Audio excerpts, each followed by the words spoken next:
અને હવે તમને બતાવીએ વડોદરાના વાઘોડિયામાં રાજકીય ડ્રામા કેવો સર્જાયો। ઉમેદવારો ફોર્મ પરત ખેંચવાના દિવસે ત્યાં પહોંચ્યા અને એવો રાજકીય ડ્રામા થયો કે ઉમેદવારી પત્ર ખેંચવા માટે તૂતુ મેમે થઈ ગઈ। બંને પક્ષના ઉમેદવારો વચ્ચે તૂતુ મેમે થઈ અને કોંગ્રેસ અને અપક્ષના ઉમેદવારે ફોર્મ પરત ખેંચ્યા। બધા આખી જે પ્રણાલી તે ચાલી એમાંથી કોંગ્રેસ પ્રમુખ નારાયણભાઈ પટેલના ભાજપ પર એ દરમિયાન આક્ષેપો પણ સામે આવ્યા। ઉમેદવારોને ધાક અને ધમકી આપવામાં આવી હોય તે પ્રકારના ગંભીર આક્ષેપો છે તે કોંગ્રેસના જે કાર્યકરો વડોદરામાં કોંગ્રેસના ઉમેદવારને લઈ અનેક મોટા સમાચાર અત્યારે મળ્યા છે। વોર્ડ 2 ના ઉમેદવાર ભૂમિ પ્રજાપતિ એ કચેરી ખાતે પહોંચ્યા। કોંગ્રેસ પ્રમુખ સહિત કાર્યકરો પણ તેમની સાથે હાજર હતા ત્યાં કચેરી ખાતે, જેમાં સભા મામલતદાર કચેરીએ કોંગ્રેસ પહેરો મારીને બેસી હતી, કારણ કે એમને ડર છે કે એમના ઉમેદવારને ફોર્મ પરત ખેંચવા માટે દબાણ કરવામાં આવી રહ્યું છે અને એ દબાણને વશ થઈ અને તેઓ કોંગ્રેસ પાર્ટી છોડી ના દે, પોતાનું ફોર્મ પરત ન ખેંચી લે, તેના માટે એ સભા મામલતદાર કચેરી ખાતે કોંગ્રેસે ધામા નાખ્યા। ઉમેદવાર સાથે જે કાર્યકર્તાઓ છે તે પણ મોટી સંખ્યામાં સામે આવ્યા।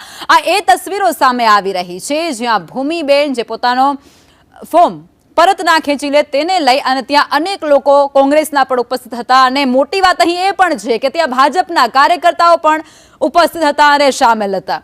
આખો જ ચિતાર તમે જોઈ લો અને આખો જ ચિતાર એ વડોદરા શહેરનો સામે આવી રહ્યો છે જ્યાં રાજકારણ એ કંઈક નવી દિશા તરફ જઈ રહ્યો હોય તેવું સ્પષ્ટપણે લાગી રહ્યું છે। ઉમેદવારોને બચાવવા માટે આ કેવા પ્રયાસો કરવા પડી રહ્યા છે। રાજ્યની અને દેશની સૌથી જૂની પાર્ટી કોંગ્રેસને આ એ તમે ટીવી સ્ક્રીન પર જુઓ।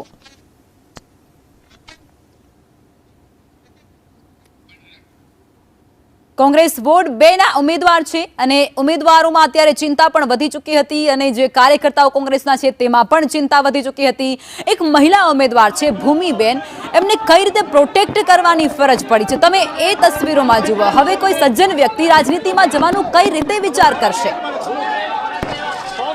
એક મહિલા ઉમેદવાર એ ફોર્મ પરત ન ખેંચે તેને લઈ અને કોંગ્રેસ ત્યાં પહોંચી ચૂકી હતી। ભારતીય જનતા પાર્ટીના પણ લોકો ત્યાં હતા તેવા સૂત્રો તરફથી માહિતી સામે આવી હતી।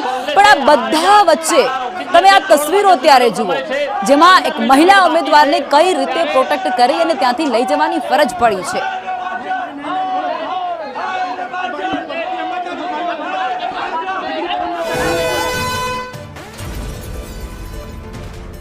વડોદરા વોર્ડ 2 ના કોંગ્રેસ ઉમેદવારે ફોર્મ પરત ખેંચી લીધું છે। ભૂમિ પ્રજાપતિએ પોતાનું ફોર્મ પરત ખેંચી લીધું છે। વોર્ડ 11 અને 2 ના ઉમેદવારોએ ફોર્મ પરત ખેંચ્યું છે। સુરક્ષા વચ્ચે ઉમેદવારને ત્યાંથી પરત લઈ જવામાં આવ્યા છે।